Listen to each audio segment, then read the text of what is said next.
All right, what's up, guys?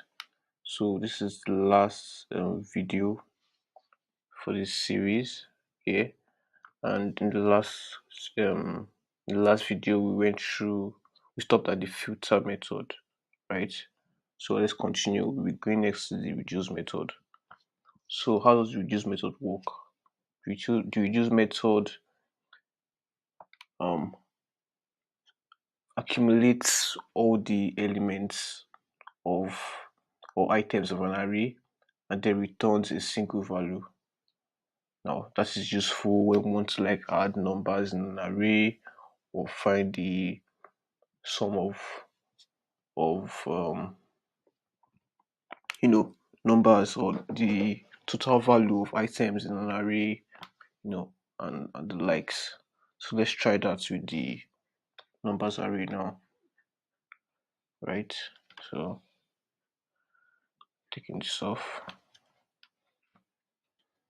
there you have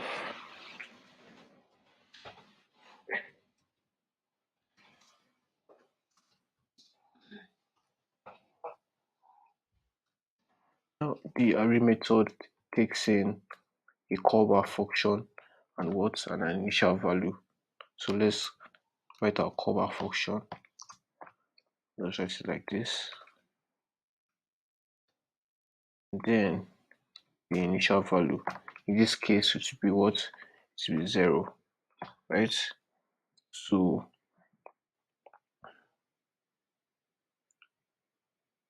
all right. So, for the callback function, we have one more parameter added to it. If you can remember, initially we had the item or value, and the index, and then the array. But now we have the accumulator, the value or item, the index, and then what's the array, right? But for this implementation we want to do, we will not need the index and the array again. We just need the accumulator plus value. So first of all, let me explain. Should we check the results first? Then I'll explain how it works. Let's consider log sum.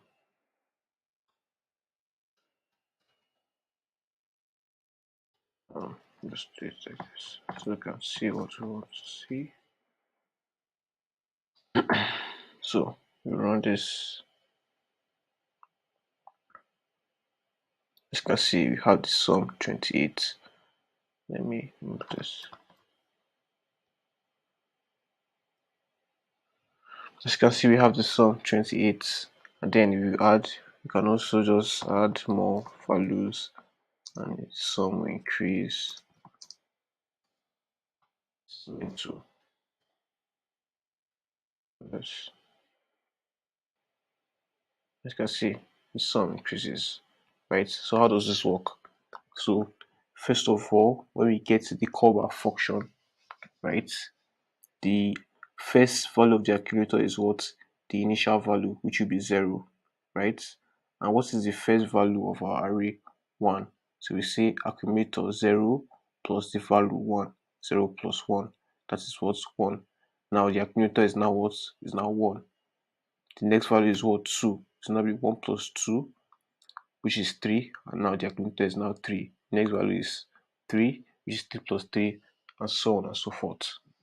Right? So this is how the reduce method works. Let's get all the ages of our employees array, right? So if I'm going to calculate this now, that'll be 50, 68. So let's see if that's what we'll get. We can have our employees array here.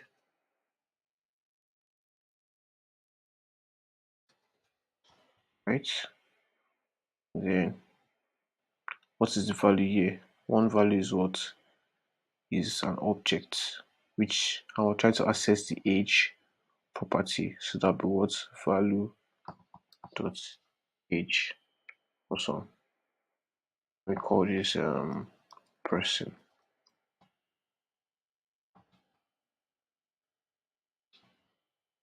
or employee rather. Either ways, I'm sure.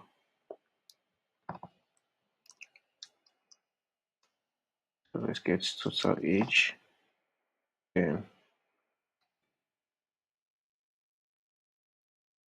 trying to label it properly so that we're not confused. See, once I run this now, we get 68. Awesome. So that's how the reduce function works. What's next? We're going to go about the sort function. Awesome. So let me change some of the names here because they're all J. So let me call this Zach.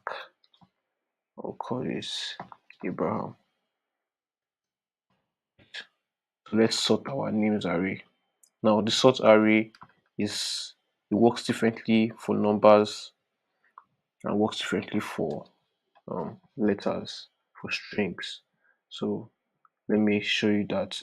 Let's have our cons to say sorted, right? And say my names about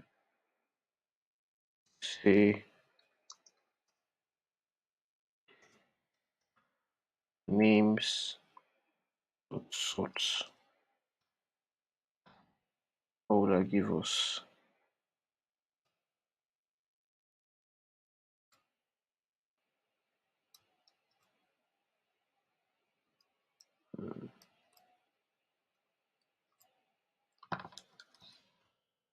Run this, remove this other console log. Run this, what do you have? As you can see, we have our array getting what? Now our array what? We have a new array being returned, and that array is arranged alphabetically. We have Abraham first, Jane second, and then Zach. Also, so let's try to sort our numbers array, right? So I come here and I change this to numbers. Oh, let's run that. Alright, so you can see there's something wrong. We're not getting numbers, not being sorted, in ascending order. We have our 1, we have 10 here. I'm sure if I had 100 there, you see that our 100 will not even be the last number, right? Yes. So that's what I said. Yeah, it works differently for numbers, right? So what happens is that each number is converted into a string, and then the what's it called? UTF, that's a Unicode transformation format. The equivalent of that string is what is used to, sort the array, right? So don't bother your head about that. Let me just um, explain what we need to do to get this working. So what we need to do is to what? Is to provide a compare function. So let's do that now. Let's provide a compare function. So first of all, I'll just write it outside here so that I can explain the compare function very well. So have your compare function. Let's say compare. Alright. And then what we do is the compare function will take in two parameters, which are the items we want to compare. Let's call that A and B. Right? So there are three scenarios that can happen in this. Right? If we're going to do a subtraction of both values, that's A and B. If our result is greater than 0, that means A comes first. But if my bad, if our result is less than 0, that means A comes first. For instance, if I say 5 minus 10, what's that? That'll be minus 5, right? So that means the A will come first. That means the A is smaller than the what? Than the B. Now, if our subtraction, that's A minus B, if that is 0, nothing happens. That means they are both the same value, right? And for the final one, if our so I don't notice an error, right? And for the final one, if our result is greater than 0, that means B comes first. For instance, let's say we have, right? Right, you know what? Let me just write this out so that don't want to confuse myself in the process. So say A minus B, right? And then let's give our method the compare function. Let's run this now. And you can see also our numbers are being sorted in ascending order. Correct. Let me scatter this a little bit again and make this 11.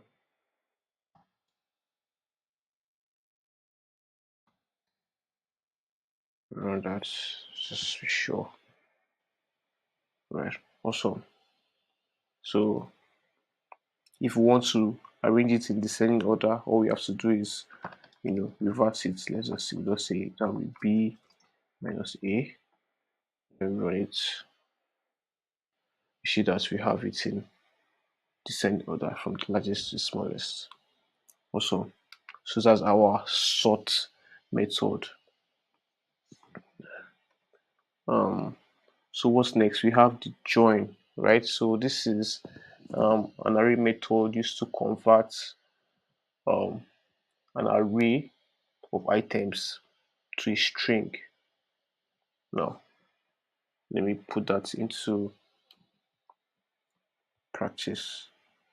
Okay, and then my bad. So the compare function, you can also write it like this: a minus b. Just put in our array function. That still works, right?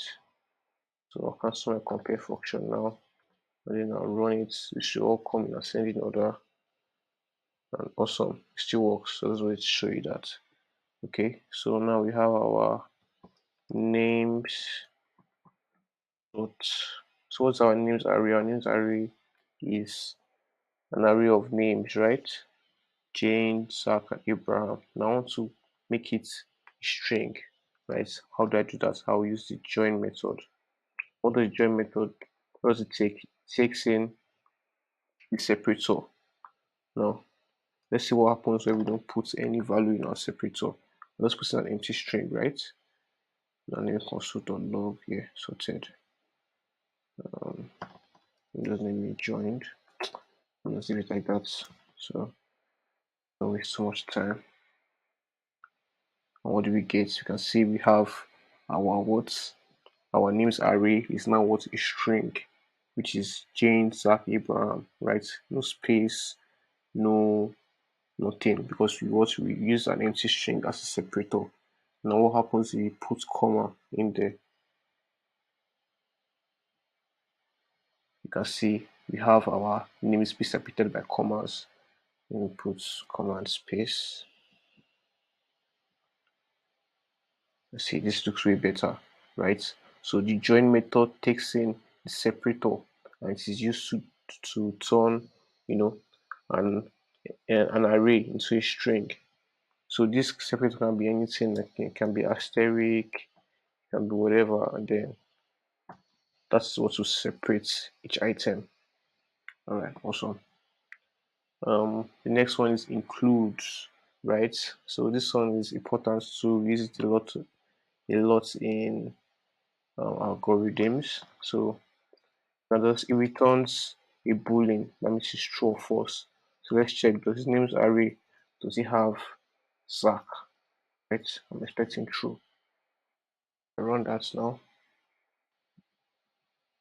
As you can see, our sorted the values was true, which is what is being returned by the includes method. What if I put a name that is no longer there? Let's see, I'll get the opposite, which is false. Yes. So this can be used, to check values in an array and then perform a condition based on your results, right? Trying to show that in practice, I think that's quite straightforward. All right, awesome. All right, so I think we're done with the array methods that we must know. So let's just talk about the ones that are valuable to know, right? That means it just makes life easier for you. So you have the fill, the array.fill method. And what that used to do is just to, you know, fill up your array with values. Like for instance, let's try that together.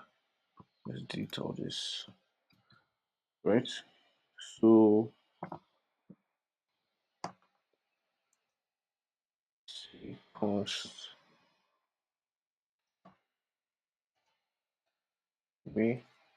Let's just have our numbers array filled with what?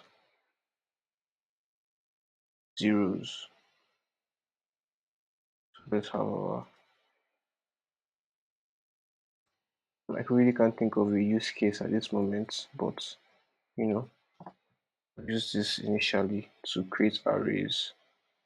As you can see, our numbers array is now what? Filled with what? Zeros, right? So let's assume we want to let's assume we want to create an array of numbers, right? Based on a given value. Yeah. So let's assume we want to create an array of numbers from 1 to, let me say, 15, right? And we don't want to write it out ourselves. Let's create a function for that. I think that's the best use case I can think of right now. So we'll say create function. Now say fill array. Right? So this function takes in a value which is be the last number in an array in this case, right? So say return array and array with length in, right? Flip up with zeros, then write our map function on it so that we can give turn each zeros and give it an actual value. So don't need the value, only need the index, right? So let's do it like this. Now say index plus 1. Awesome. So let's see what happens when console.log our results, right? So say const results. We'll call the function fill array. Let's give it number 15, right? What's our results?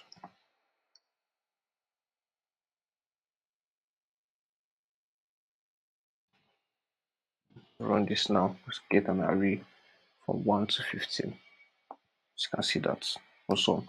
So this is one way we can use to create arrays with the fill method. All right, awesome. So next one will be index of. So what's index of for? Index of will find. Did I talk about the find? I missed find. Let's write that there. Okay. So index of will give you the index of the item passed into that method. So for instance, we want to find where the orange fruit is, right? So say const index position. Let's call it position equal to fruits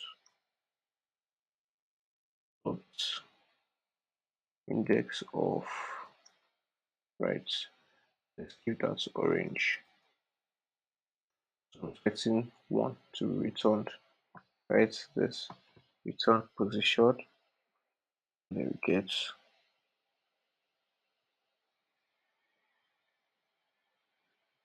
what's this? Oh yeah, right, right. Remove that, my bad. Alright, I see we have 1.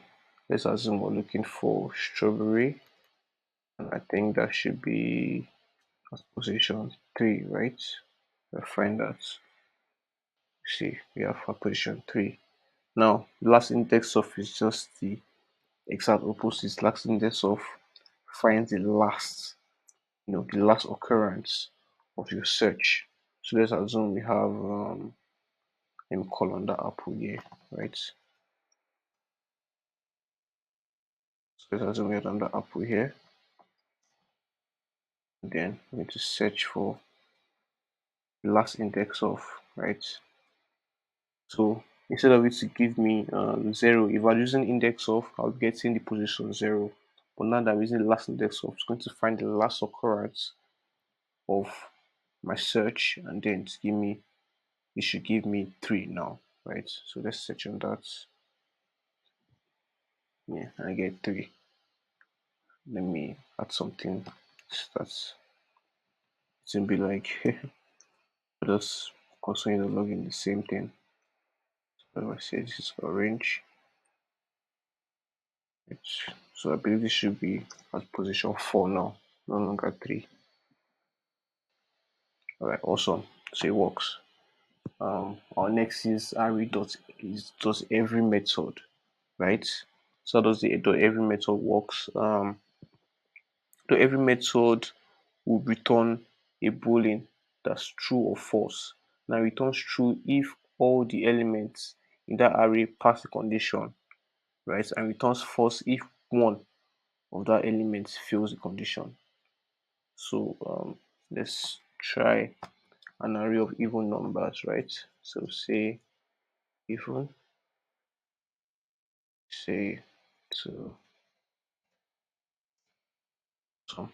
So I want to check if all these items in my array, my even array, are what are even numbers. So say array dot every, right? Now it's taking in my callback function, so I can write my condition.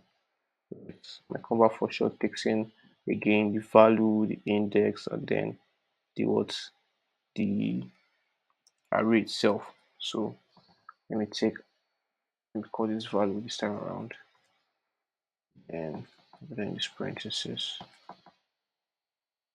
use our row function, and then we say value equals to equal to 0.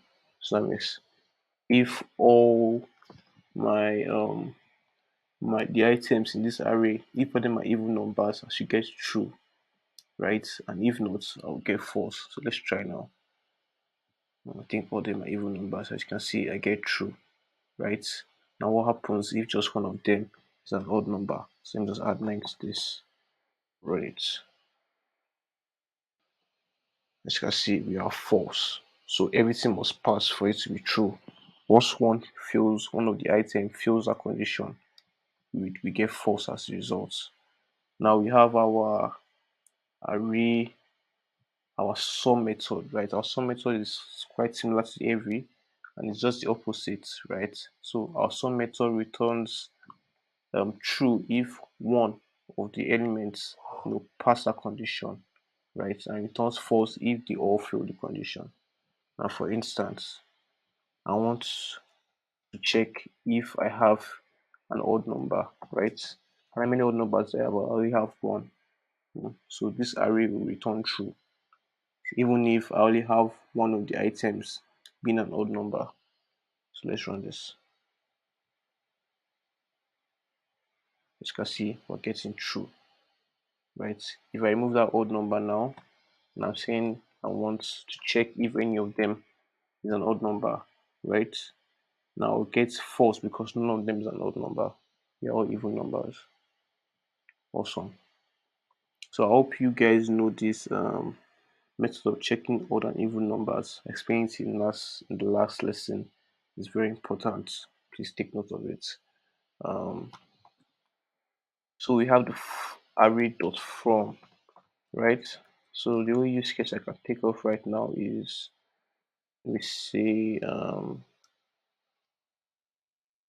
array of letters, right? So we have J, have A,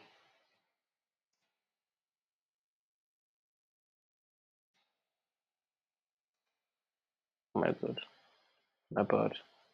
So I'm actually meant to just write it like this. So we have Java I'm sure you remember in your string methods when we want to turn a string to an array, you say that string dot split, right? So let me just refresh your memory. We say if I say console dot log x dot split, so we have here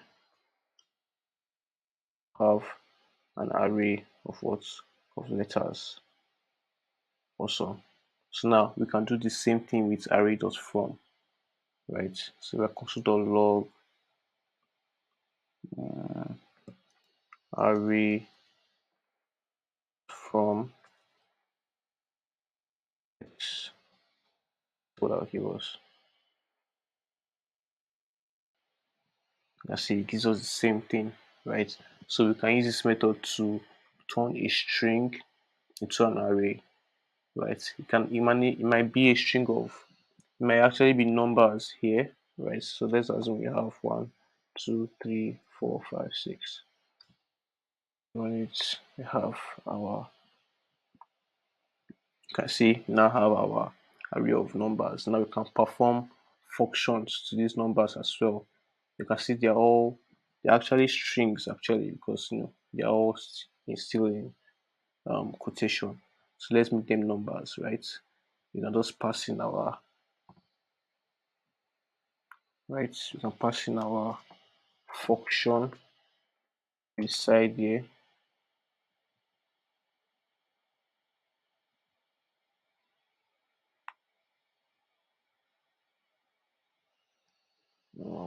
How do I write this? Just say okay, that's my function here. Say parse int. So let's call our values, right? X again in our parameter here. You see when we got that, we have, yes, 1, 2, 3, 4, 5. So we turn that to a number. We turn them to numbers. Right, awesome. So we have our flats as well, array of flats. What that does is flatten our array for us. So imagine we have an array of arrays, right? Imagine you have the array here, have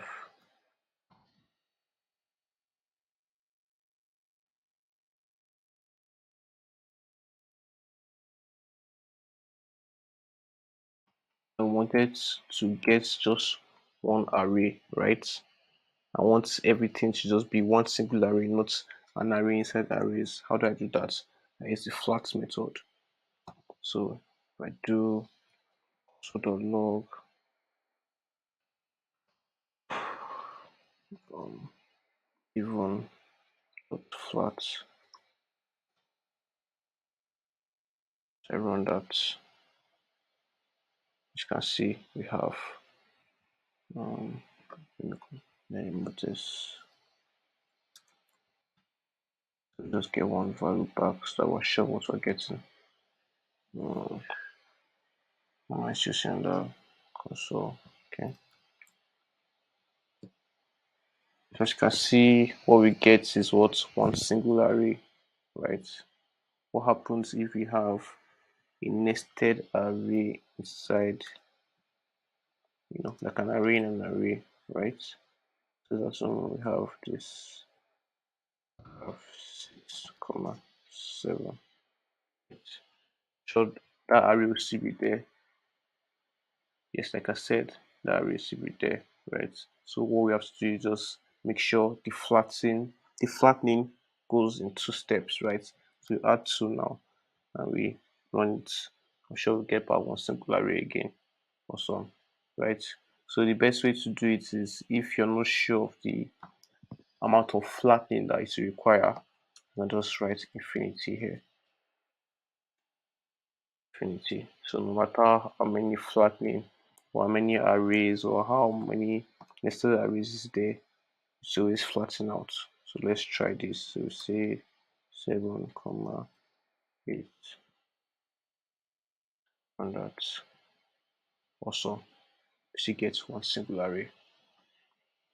Alright, and last but not least, the array dot find, right? That just finds our, you know, the value we put into the method, and then it returns that value.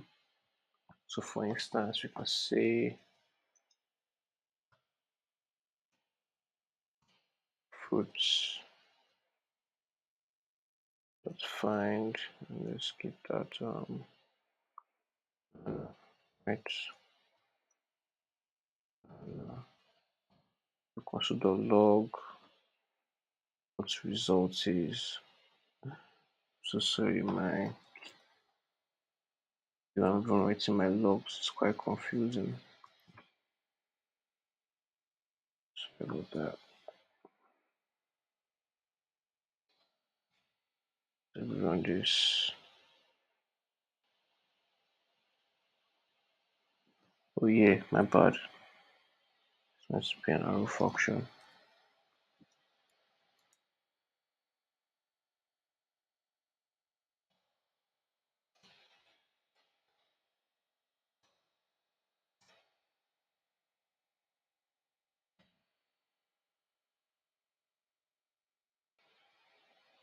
Also, so we get back banana, right?